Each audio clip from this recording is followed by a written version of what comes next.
नमस्कार बच्चों, मैं हूँ राबिया बेगम। बच्चों, मैं आशा करती हूँ आप स्वस्थ एवं प्रसन्न होंगे। बच्चों, आज हम पढ़ेंगे छठी कक्षा की हिंदी विषय की पुस्तक वसंत भाग 1 में दिया गया पाठ जो देखकर भी नहीं देखते। बच्चों, इस पाठ की लेखिका है एलन केलर। पाठ को शुरू करने से पहले हम एलन केलर के बारे में कुछ जान लेते हैं।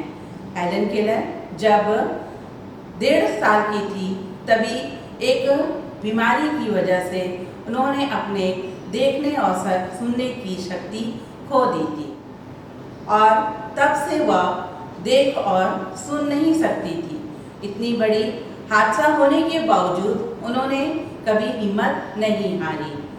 जो व्यक्ति देख नहीं सकता है, जो सुन नहीं सकता, वह किस प्रकार वस्तुओं को पहचानता हुआ परखता है, इसे समझना बहुत ही मुश्किल है। एलन केलर ने बताया कि जो व्यक्ति देखकर भी नहीं देखता और जिसे देखकर वह नज़रअंदाज कर देता है, उसकी सुंदरता, उसके एहसास को वह समझ नहीं सकता है। तो बच्चों, इस पाठ में हम उसी सुंदरता और उसी एहसास के बारे में पढ़ेंगे। तो बच्चों, आप अपने पाठ्य पुस्तक को खोलिए, मैं पढ़ती हूँ, आप उसे ध्यान से देखिए। जो देखकर भी नहीं देखते। कभी कभी मैं अपने मित्रों की परीक्षा लेती हूँ या परखने के लिए कि वह क्या देखते हैं। हाल ही में मेरी एक प्रिय मित्र जंगल की सैर करने के बाद वापस लौटी। मैंने उनसे पूछा, आपने क्या क्या देखा? बच्चों, एलन केलर अपने साथियों से हमेशा कुछ ना कुछ प्रश्न पूछती रहती थी, उनकी परीक्षा लेती रहती थी। वह ये परखने के लिए उनसे पूछती थी कि उन्होंने आसपास की दुनिया में क्या देखा है। इसी बीच उसकी एक घनिष्ठ मित्र जंगल की सैर करने गई और जब वह वहाँ से लौटी तब एलन केलर ने उनसे पूछा, आपने वहाँ क्या क्या देखा? कुछ खास तो नहीं, उनका जवाब था। मुझे बहुत अचरज नहीं हुआ क्योंकि मैं अब इस तरह के उत्तरों की आदी हो चुकी हूँ। मेरा विश्वास है जिन लोगों की आंखें होती है वे बहुत कम देखते हैं। जब वह लेखिका अपने मित्र से पूछी कि आपने जंगल में क्या क्या देखा, तब मित्र ने उन्हें क्या उत्तर दिया कि कुछ खास नहीं देखा। यह उत्तर सुनकर लेखिका को बिल्कुल भी अचरज नहीं हुआ, बिल्कुल भी उसे जो है दुख नहीं हुआ। तो इस प्रकार के वो उत्तर को सुनकर आदी हो चुकी थी। हमेशा वो इसी प्रकार के उत्तर वह सुनती थी और उसे यह विश्वास भी हो गया था कि जिन लोगों की आंखें होती हैं वो कम देखते हैं। क्या यह संभव है कि भला कोई जंगल में घंटा भर घूमे और फिर कोई विशेष चीज ना देखे? मुझे जिसे कुछ भी दिखाई नहीं देता, सैकड़ों रोचक चीजें मिलती हैं जिन्हें मैं छू कर पहचान लेती हूँ। तो लेखिका यहाँ पर कहती है कि क्या यह कभी संभव है कि कोई व्यक्ति घंटों भर जंगल में घूमे और उसे कोई विशेष चीज दिखाई ना दे? और मुझे देखो, जबकि मेरी आंखें नहीं हैं, फिर भी मुझे तो सैकड़ों रोचक चीजें दिखाई देती हैं जिन्हें मैं केवल छू कर या स्पर्श कर उसे पहचान लेती हूँ। मैं भोजपत्र के पेड़ की चिकनी छाल और चिड़ की खुरदरी छाल को स्पर्श से पहचान लेती हूँ। वसंत के दौरान मैं टहनियों में नई कलियां खोजती हूँ। मुझे फूलों की पंखुड़ियों की मलमली सतह छूने और उनकी घुमावदार बनावट महसूस करने में अपार आनंद मिलती है। तो बच्चों, यहाँ पर लेखिका कहती है कि मैं तो कोई भी चीज को स्पर्श करके या छू कर मैं पहचान लेती हूँ कि ये क्या चीज है। मैं भोजपत्र के पेड़ की चिकनी छाल को स्पर्श करके पहचान लेती हूँ। मैं चिड़ की खुरदरी छाल को भी मैं स्पर्श करके पहचान लेती हूँ। बसंत के दौरान में टहनियों में जो नई नई कलियाँ आती है उन्हें मैं हाथ से छू छू कर खोजती रहती हूँ। मुझे फूलों की जो पंखुड़ियाँ हैं उसकी मलमली सतह को छूने में और उसकी जो घुमावदार बनावट है उसे छूने में मुझे बहुत ही आनंद मिलता है। आगे लेखिका कहती है, इस दौरान मुझे प्रकृति के जादू का कुछ एहसास होता है।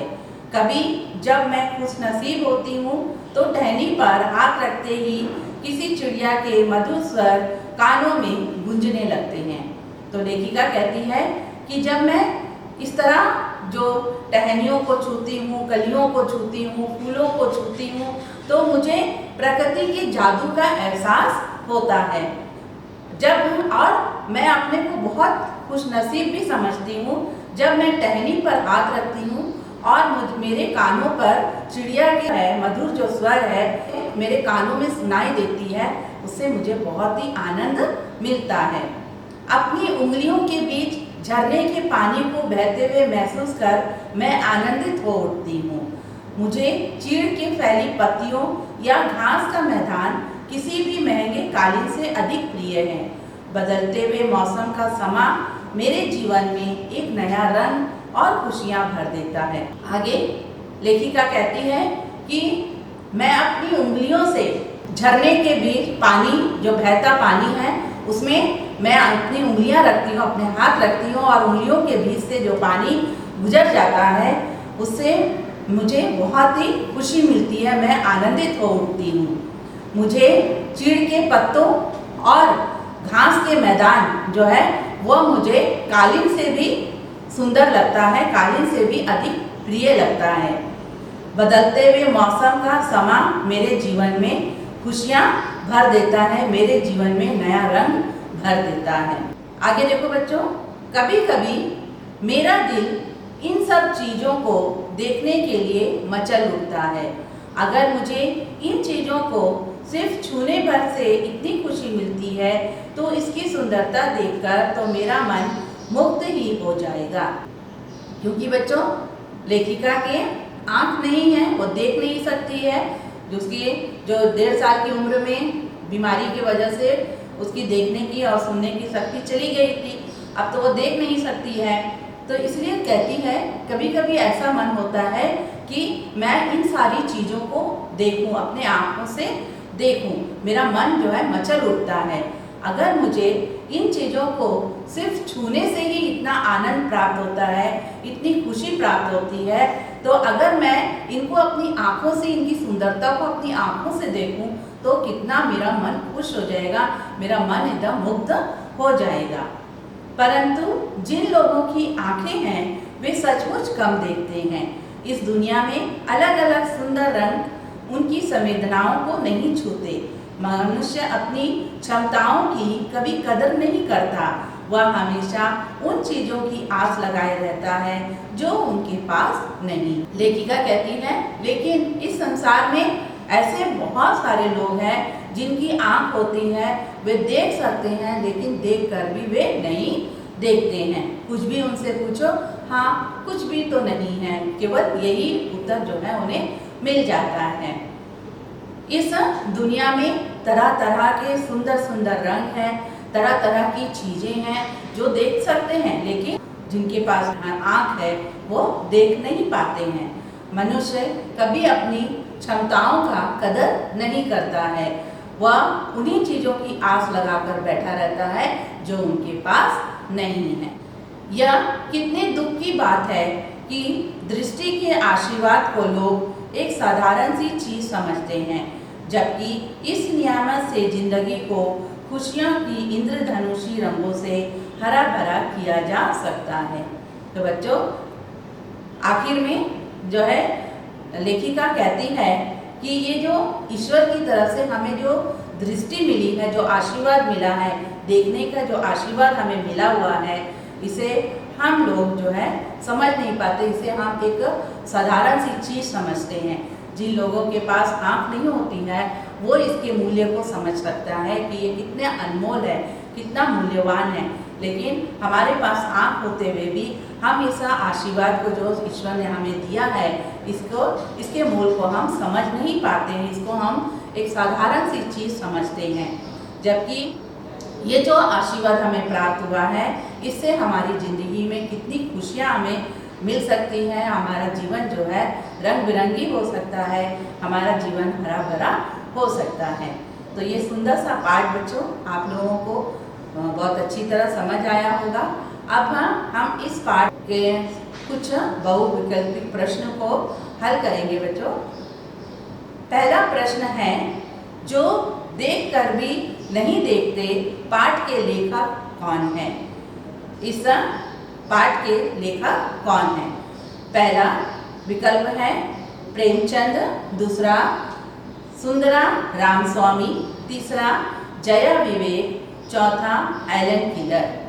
तो बच्चों आपने सही उत्तर दिया। इस प्रश्न का सही उत्तर है एलन किलर। दूसरा प्रश्न है, ईश्वर के किस उपहार से जिंदगी को खुशियों से भरा जा सकता है? इसका विकल्प है बच्चों सुनने की शक्ति से, दूसरा बोलने की शक्ति से, तीसरा सुनने की शक्ति से, चौथा देखने की शक्ति से। तो इस प्रश्न का सही उत्तर क्या होगा बच्चों?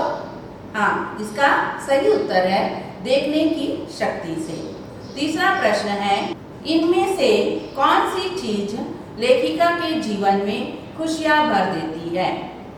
पहला विकल्प है बदलता हुआ मौसम, दूसरा विकल्प है मनपसंद भोजन, तीसरा रंग बिरंगे फूल, चौथा इनमें से कोई नहीं।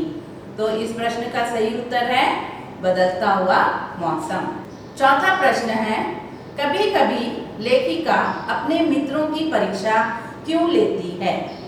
इस प्रश्न का जो विकल्प है, यह जानने के लिए कि उन्होंने क्या देखा, दूसरा उनके मन की बात जानने के लिए, तीसरा मनोरंजन के लिए, चौथा उन्हें ऐसा करना अच्छा लगता है।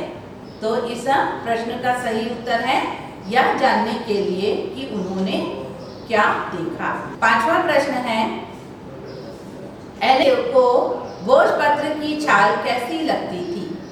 इस प्रश्न का विकल्प है खुरदरी, मुलायम, चिकनी या कठोर। तो इसका सही उत्तर है चिकनी। छठा प्रश्न है, लेखिका को घास के मैदान किससे बेहतर लगते हैं?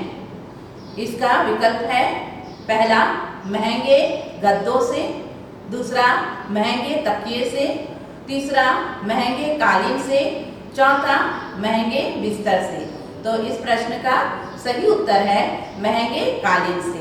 लेखिका को घास के मैदान महंगे कालीन से बेहतर लगते हैं। सातवां प्रश्न है, लेखिका किसके बहते हुए पानी को महसूस करके आनंदित होती है?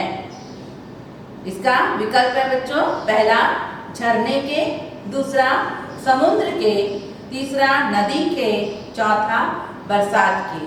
तो इस प्रश्न का सही उत्तर है झरने के। लेखिका झरने के बहते हुए पानी को महसूस करके आनंदित होती है। आठवां प्रश्न है, लेखिका को कितनी रोचक चीजें मिलती है?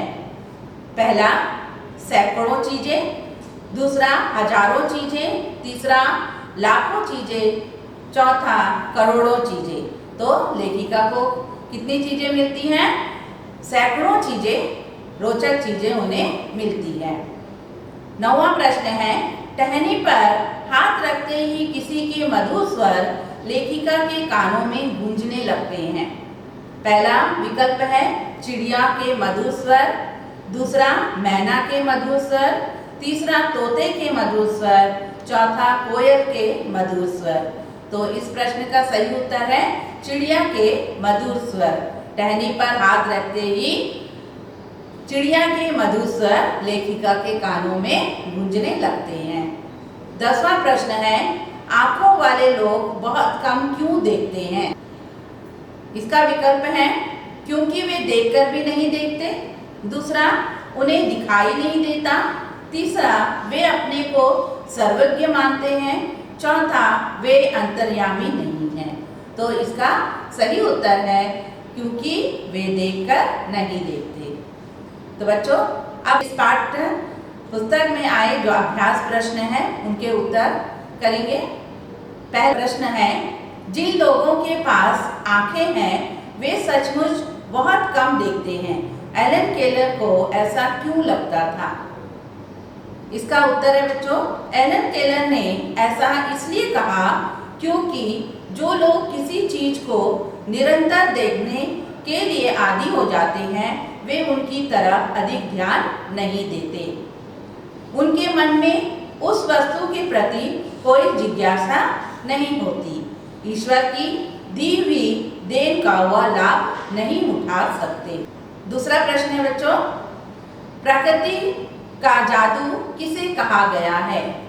इस प्रश्न का उत्तर है, प्रकृति का जादू प्रकृति के सौंदर्य तथा उनमें हो रहे निरंतर बदलाव को कहा गया है जो हमें दिन प्रतिदिन अपनी ओर आकर्षित करती है।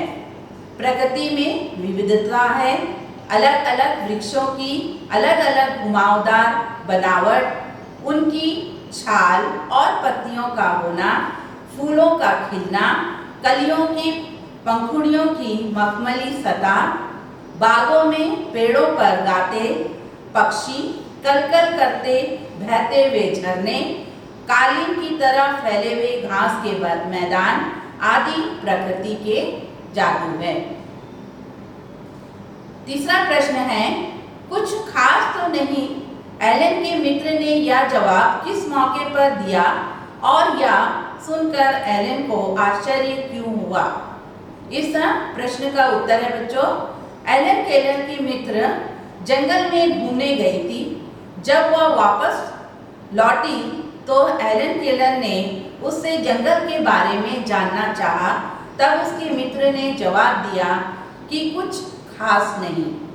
यह सुनकर एलन केलर को आश्चर्य हुआ कि लोग कैसे आंखें होकर भी नहीं देखते हैं, क्योंकि वे तो आंखें ना होने के बावजूद भी प्रकृति की बहुत सारी चीजों को केवल स्पर्श करके ही महसूस कर लेती हैं। चौथा प्रश्न है बच्चों, एलन केलर प्रकृति की किन चीजों को छूकर और सुनकर पहचान लेती थी?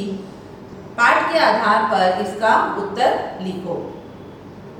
इस प्रश्न का उत्तर है बच्चों, एलन केलर प्रकृति की अनेक चीजों को छूकर और सुनकर पहचान लेती थी, जैसे भोजपत्र, पेड़ की चिकनी छाल, चीड़ की खुरदरी छाल, टहनियों में नई कलियों, फूलों की पंखुड़ियों की बनावट को छूकर और सूंघकर पहचान लेती थी।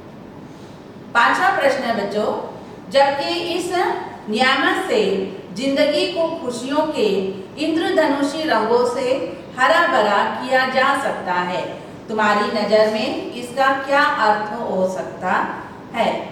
इस प्रश्न का उत्तर है बच्चों, हमारी आंखें अनमोल होती हैं। इन आंखों से ही हम सब कुछ देख पाते हैं। जीवन के सभी रंग आंखों से ही है। संसार की सारी खूबसूरती आंखों से ही दिखाई देती है। दुनिया में जो कुछ भी है उसे इनसे देखकर और महसूस करके जिंदगी को रंगीन और खुशहाल बनाया जा सकता है और अपने सारे दुखों को भुलाया जा सकता है। अब बच्चों, आपके पाठ्य पुस्तक में भाषा की बात से हम कुछ प्रश्न करेंगे। पाठ में स्पर्श से संबंधित कई शब्द आए हैं। नीचे ऐसे कुछ और भी शब्द दिए गए हैं। बताओ कि किन चीजों का स्पर्श होता है। इसमें बच्चों जैसे शब्द दिया हुआ है चिकना,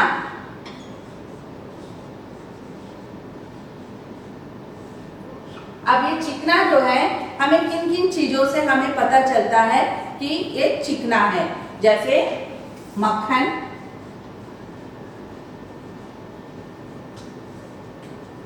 और तेल, घी, क्रीम, है ना। और ये सारी चीजों से हमें पता चलता है। दूसरा है मुलायम,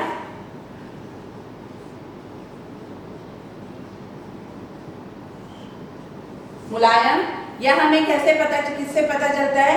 जैसे फूल की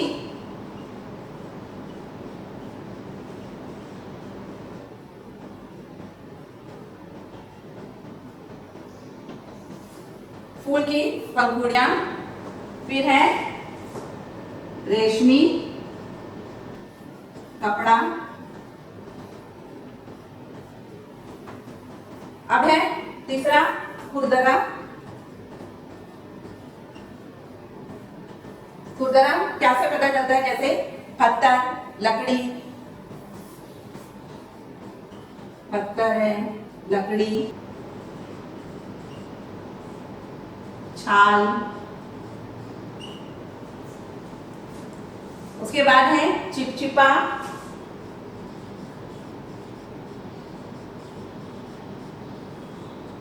ये है शहद, फिर गोंद,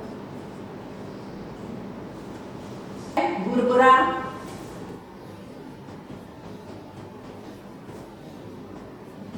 भुरभुरा है ये रेत,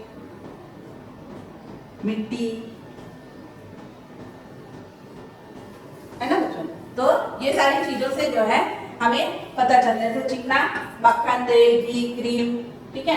फिर मुलायम फूल की पंखुड़ियां, उसको छूने से हमें मुलायमपन का अनुभव होता है। रेशमी कपड़ा, फिर है खुरदुरा, पत्थर जो है वो खुरदुरा होता है, लकड़ी है, छाल है, चिपचिपा इसमें शहद, ठीक है, शहद को छुओ तो ऐसा चिपचिपा रहता है, गोंद होता है। फिर है बुरबुरा, बुरबुरा जैसे रेत बालू है वो बुरबुरा होता है, मिट्टी है ना वो बुरबुरा होता है। उसके बाद बच्चों आपके पुस्तक में दिया गया है, नीचे कुछ मिलते जुलते शब्द दिए गए हैं जिनके अर्थ भिन्न हैं। इन शब्दों के वाक्य बनाकर अर्थ समझाइए। जैसे दो शब्द है, एक है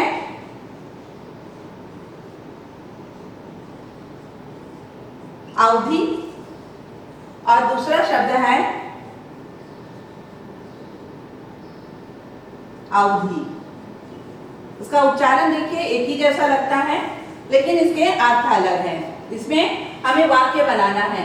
जैसे अवधि, अवधि का हम वाक्य बनाएंगे, यह काम तुम्हें 2 घंटे की अवधि में पूरा करना है। बच्चों यहाँ पर दो शब्द लिखे हुए हैं, अवधि और अवधि, दोनों का उच्चारण एक जैसा है। अब इसको हमें वाक्य बनाकर इनके अर्थ को हमें समझाना है। तो पहला अवधि, यह कार्य तुम्हें 2 घंटे की अवधि में पूरा करना है। और दूसरा है अवधि, रामचरितमानस अवधि भाषा में लिखा गया है। दूसरा है मैं और मैं, किताबें मेज में रखी हुई है। और दूसरा मैं बगीचे से फूल लाई। और में क्या आएगा? यह रास्ता वन की ओर जाता है, ठीक है।